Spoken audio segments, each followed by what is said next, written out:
Bonjour, donc on va voir ce qu'est un Kriwan. Donc Kriwan c'est une marque, mais bon, c'est un nom vulgaire que les frigoristes nous autres en donnent, mais c'est la protection interne de notre compresseur. En général c'est le compresseur semi-hermétique. Donc le Kriwan lui va me protéger mon moteur, donc c'est ce que je vais montrer maintenant et l'expliquer. Surtout où on le branche, parce que j'avais déjà fait une vidéo sur le Kriwan. La deuxième vidéo qui suit avec, c'est démarrage par autotransfo. C'est un élève qui m'a demandé ça, donc je vais le mettre. Il faut savoir que le démarrage par autotransfo, ça se fait plus tellement, aussi bien que les démarrages. Il y en a qui m'ont demandé un Dalander. Un Dalander, c'est plus tellement employé, mais ça je ferai la vidéo pour le satisfaire. Mais on n'emploie plus tellement ce genre de truc. Les Dalander, c'est obsolète ça. C'est maintenant ce que l'on fait le plus couramment, et ce qui est demandé d'ailleurs par beaucoup de gens qui réclament pour la consommation d'énergie et tout ça, c'est les démarrages progressifs. Donc c'est-à-dire démarrage avec un variateur de vitesse. Ce qui est conseillé d'ailleurs, ce qui est beaucoup mieux. Quand vous voyez les installations de climatisation avec démarrage avec variation de vitesse, c'est beaucoup plus agréable. Allez, on va commencer. Donc le Kriwan. Le Kriwan ou la sécurité interne du compresseur. Donc ici on a les 3 thermistances qui nous protègent notre moteur ici. Dès qu'il y a une surchauffe quelconque au niveau du stator, ben là on aura une des thermistances qui va changer de valeur et qui va nous faire basculer le contact qui est ici. Alors, je vais expliquer après les contacts. Ici, on a l'alimentation de notre, ce qu'on va dire Kriwan, parce que c'est une vulgarité que l'on emploie en tant que frigoriste, le Kriwan. Donc ici, c'est une marque. L'alimentation qui est ici, on va la prendre à l'endroit où on demande à l'installation de se mettre en route. Pas après le thermostat, avant. Donc, si vous voulez, vous avez le disjoncteur magnétothermique, ben vous sortez de là, vous avez un interrupteur marche-arrêt, ben vous vous mettez juste à la sortie du marche-arrêt pour l'alimentation de la phase. Le neutre peut être en direct sur le disjoncteur magnétothermique. Pourquoi on fait ça? Ben, vous allez comprendre, vous voyez le contact qui est ici. Quand le Kriwan n'est pas alimenté, il est en contact 11 et 12. Donc le 12, l'alimentation qu'on amène ici, elle ressort en 12. Donc ça veut dire que quand on l'alimente, le contact il bascule directement. Quand tout est en ordre ici, ça va basculer ici.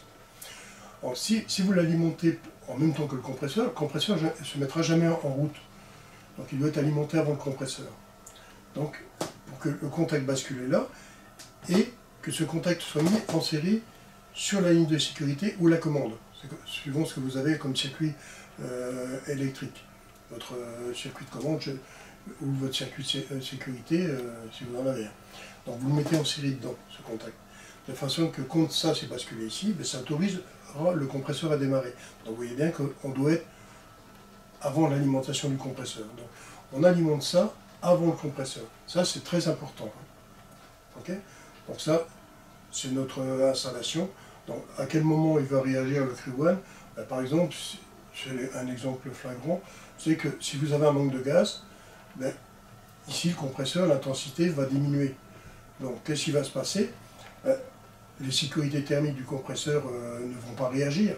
Donc il va continuer, il va chauffer, chauffer, chauffer, puisque les gaz surchauffés vont monter en température, et ici on va sortir avec des gaz très surchauffés. Alors pour éviter ça, ben, quand il y a un manque de gaz, ici ça va chauffer, et lui, les 3 thermistances qu'on a vont sentir la chaleur du moteur, vont dire oui, il y a quelque chose qui ne va pas ici, j'arrête mon installation. Alors, quand c'est sur une ligne de sécurité, ce qui est très bien, quand c'est une ligne de sécurité, vous pouvez avoir réarmement manuel. Donc ça évitera que le compresseur, dès qu'il est refroidi, reparte aussitôt. Donc c'est mieux d'avoir un réarmement manuel. Maintenant, si vous n'avez pas de réarmement manuel, ben bon, ça repartira aussitôt que c'est refroidi, mais ça peut faire des démarrages intempestifs de votre installation. Donc c'est pas toujours génial. Ça, moi je conseille plutôt d'avoir un réarmement manuel. dès qu'on a une sécurité, c'est ce qu'il y a de mieux. Voici un moteur avec démarrage par autotransfo. Ici, on a notre disjoncteur différentiel qui est ici. Ici, disjoncteur magnétothermique qui lui va me protéger mon moteur ici, Q2. Donc ça c'était Q1. Q3 qui va me protéger ma commande. Donc ici, quand Q2 vient déclencher, Q2 s'ouvrira ici. Donc vous voyez, ici c'est ouvert ici. Comme ça va se fermer, ça va se fermer. Le thermique ici, quand il déclenchera, il déclenchera ici aussi. Il s'ouvrira. Donc ça c'est la protection de mon moteur thermique. Bon, on a déjà une belle protection ici et ici, mais bon, je mets toujours un thermique en plus. Alors, qu'est-ce qu'on a de spécifique ici? Mais on a 3 contacteurs, KM1, KM2, KM3. On va voir maintenant comment ils fonctionnent. Ici, j'ai mon stop S1 de mon moteur, S2 mise en marche, j'appuie, et j'ai un contact AR1. Il est où? Il est ici. Ça, c'est un relais. Ça, c'est un contacteur. Ça, c'est un contacteur, et ça, c'est un contacteur. Et ça, c'est des temporisés. On va les voir après. Donc, quand j'appuie ici, mon relais AR1 est alimenté, il s'auto-maintient. Il me permet d'alimenter toute la ligne ici. Alors, dès que ça s'est alimenté, celui-ci, KM2 et KM3, sont alimentés tous les deux. KM2, KM3. Le KM1 n'est pas alimenté. Donc, quand KM2 et KM3 sont alimentés, je suis avec une résistance maximum en série sur mon moteur démarre doucement. Une seconde après, KM3 se déclenche, celui-ci s'ouvre. La résistance diminue, la valeur de ohmique ici de l'autotransfo diminue, ce qui me permet mon moteur d'augmenter de vitesse. Encore une seconde après, qu'est-ce qu'on a? On a TP, le KM2 et le KM1 qui vont rentrer en fonction. KM2 va s'ouvrir, puisque c'est un contact ici, normalement fermé, qui va s'ouvrir au travail. Ça, c'est tous des contacts au travail qu'on appelle ça, des temporisés travail. Donc celui-ci s'est ouvert en premier, celui-ci s'ouvre une seconde après celui-là, mais celui-ci se ferme, KM1 en même temps. Donc quand celui-ci s'ouvre, celui-ci se ferme. Donc ce qui fait que KM2 s'ouvre et KM1 se ferme. Et là, on a à pleine puissance et notre moteur tourne à sa vitesse maximum. C'est comme ça que ça fonctionne. Donc, en premier lieu, on a KM2 et KM3 qui sont fermés. Le moteur démarre doucement. KM3 se relâche, KM2 reste, le moteur augmente de vitesse.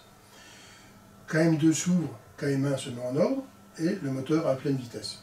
Il a commencé un démarrage par autotransfo. Donc voilà la vidéo terminée.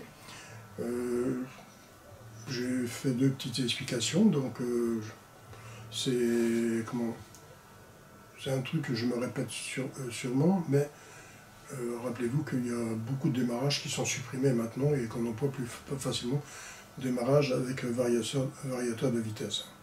Ok? Allez, à bientôt!